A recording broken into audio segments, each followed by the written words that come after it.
আমাদের মস্তিষ্কে এমন একটা নিউরোট্রান্সমিটার আছে যা অতিরিক্ত রিলিজ হলে আপনি ঝুঁকিপূর্ণ সিদ্ধান্ত নিতে পারেন, যেটা আপনার জন্য হয়তো জীবনের সবচেয়ে বড় ভুলও হতে পারে। এমনকি সিদ্ধান্ত নেওয়ার সময় আপনি নিজে ব্রেনকে কন্ট্রোল করতে পারবেন না, বরং ব্রেন আপনাকে কন্ট্রোল করবে।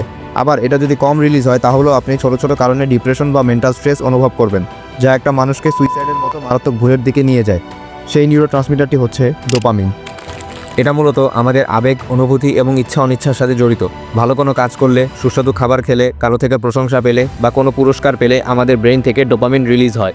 ড্রাগস, অশালীন কর্মকাণ্ড, এমনকি সোশ্যাল মিডিয়ার কোনো নোটিফিকেশন পেলেও এই ডোপামিন নিঃসৃত হয়। এটা মেইনলি আমাদের ব্রেইনের ভেন্ট্রাল টেগমেন্টাল এরিয়া এবং সাবস্ট্যান্সিয়া নাইগ্রা থেকে রিলিজ হয়। এখন প্রশ্ন হচ্ছে, আমরা কিভাবে আমাদের ডোপামিন কন্ট্রোল করব? ডোপামিন কন্ট্রোলে রাখার একটা ইফেক্টিভ মেথড আছে, যাকে ডোপামিন ডিটক্স বলে।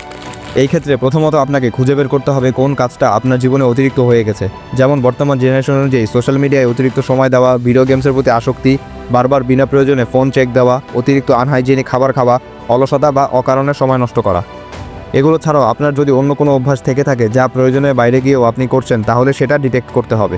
পরবর্তী ধাপে আপনার খুঁজে বের করা কাজটা ধীরে ধীরে কমিয়ে দিন। ধরেন আপনি মোবাইল ফোনে আসক্ত। প্রথম দিন টানা 3 ঘন্টার জন্য ফোন থেকে দূরে থাকেন। এভাবে ফার্স্ট উইক করার পর সেকেন্ড উইক থেকে সময় বাড়িয়ে 4 অথবা 5 ঘন্টায় নিয়ে যান।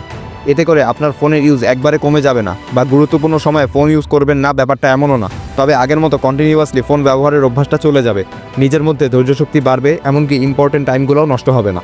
এটা করতে গেলে প্রথম কিছুদিন বিরক্তি বা অস্বস্তি লাগতে পারে, তবে হাল ছেড়ে দিবেন না। কিছুদিন পরেই আপনার মস্তিষ্ক সামান্য কাজেও আনন্দ পেতে শুরু করবে। এটার পাশাপাশি আপনি মেডিটেশন করতে পারেন, ন্যাচারাল সাইট ভিজিট করতে পারেন, বই পড়া, লেখালেখি বা জার্নালিংয়েও সময় দিতে পারেন। But in the end the most important thing is, আপনাকে পর্যাপ্ত পরিমাণে ঘুমাতে হবে, প্রচুর পানি এবং হাইজেনিক খাবার খেতে হবে, ক্যাফেইন ও অতিরিক্ত চিনি অ্যাভয়েড করতে হবে। মনে রাখবেন, ডোপামিন ডিটক্স সহজ নয়, তবে এটা করতে পারলে আপনি জীবনের ছোট ছোট আনন্দগুলো উপভোগ করতে পারবেন এবং আপনার ফোকাস ও প্রোডাক্টিভিটি অনেক বেড়ে যাবে।